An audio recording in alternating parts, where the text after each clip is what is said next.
Welcome to stone dictation. Dictation 5 second बाद शुरू होगा। Ready start. वर्ष 1914 में बिहार और बंगाल में आई बाढ़ में उन्होंने काफ़ी बढ़ चढ़कर सेवा कार्य किया। वर्ष 1934 में जब बिहार में भूकंप आया तो राजेंद्र प्रसाद ने भूकंप राहत कार्य का संचालन किया।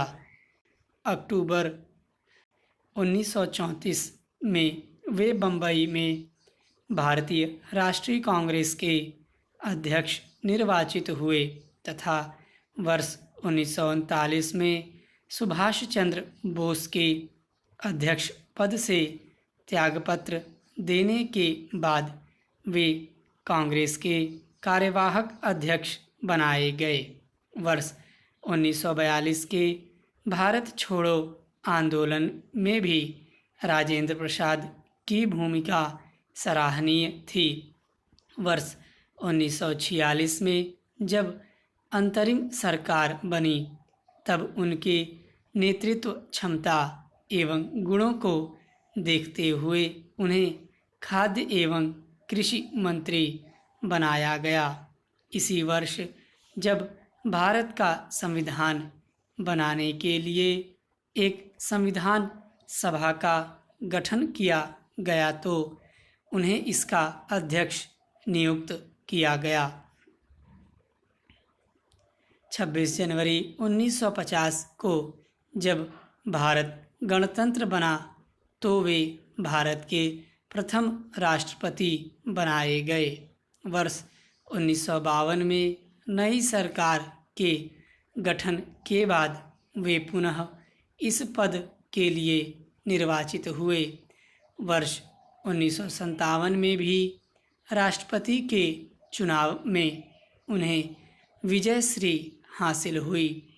राष्ट्रपति पद पर रहते हुए उन्होंने कई देशों की यात्राएं भी की। लगातार 2 कार्यकाल पूरा करने वाले वे भारत के एकमात्र राष्ट्रपति हैं। वे 14 मई 1962 तक देश के सर्वोच्च पद पर आसीन रहे। इसके बाद अस्वस्थता की वजह से वे अपने को पद से अवकाश प्राप्त कर पटना के सदाकत आश्रम में रहने चले गए। इसी वर्ष भारत सरकार ने उन्हें देश के सर्वोच्च सम्मान भारत रत्न से अलंकृत किया।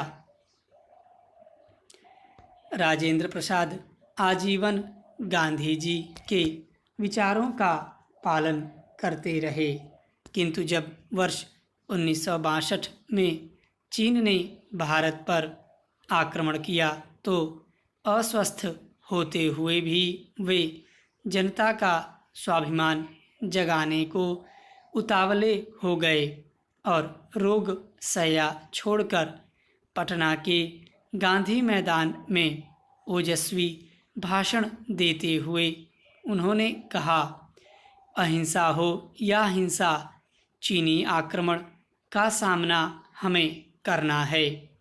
इससे उनकी देशभक्ति की अनन्य भावना का पता चलता है।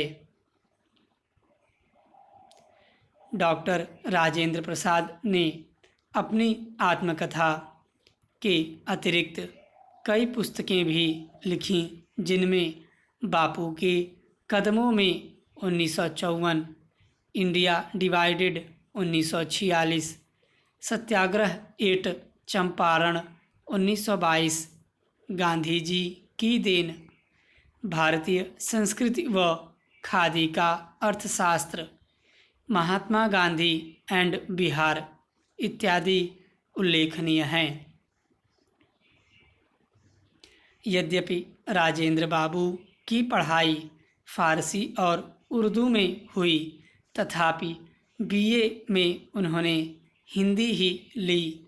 वे अंग्रेजी, हिंदी, उर्दू, फारसी, बंगाली भाषा व साहित्य से पूरी तरह परिचित थे तथा गुजराती भाषा का भी उन्हें व्यवहारिक ज्ञान था। एमएल परीक्षा के लिए हिंदू कानून का उन्होंने संस्कृत ग्रंथों से ही अध्ययन किया था। हिंदी के प्रति उनका अगाध प्रेम था। हिंदी पत्र पत्रिकाओं जैसे भारत मित्र, भारतोदय, कमला आदि में उनके लेख छपते थे जो सुरुचिपूर्ण तथा प्रभावकारी होते थे।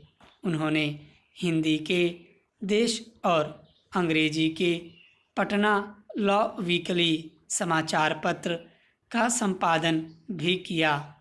वर्ष 1926 में वे बिहार प्रदेशीय हिंदी साहित्य सम्मेलन तथा वर्ष 1927 में उत्तर प्रदेश हिंदी साहित्य सम्मेलन के सभापति थे।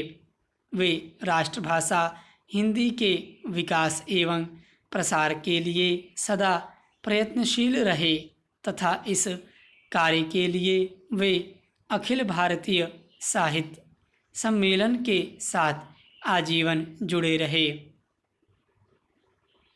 राष्ट्रपति भवन के वैभवपूर्ण वातावरण में रहते हुए भी डॉक्टर राजेंद्र प्रसाद ने अपनी सादगी एवं पवित्रता को कभी भंग नहीं होने दिया। सरोजिनी नायडू ने उनके बारे में लिखा था, उनकी असाधारण प्रतिभा, उनके स्वभाव का अनोखा माधुर्य, उनके चरित्र की विशालता और अति त्याग के गुण ने शायद उन्हें हमारे सभी नेताओं से अधिक व्यापक और व्यक्तिगत रूप से प्रिय बना दिया है। गांधी जी के निकटतम शिष्यों में उनका वही स्थान है जो ईसा मसीह के निकट सेंट जॉन का था। स्टॉप।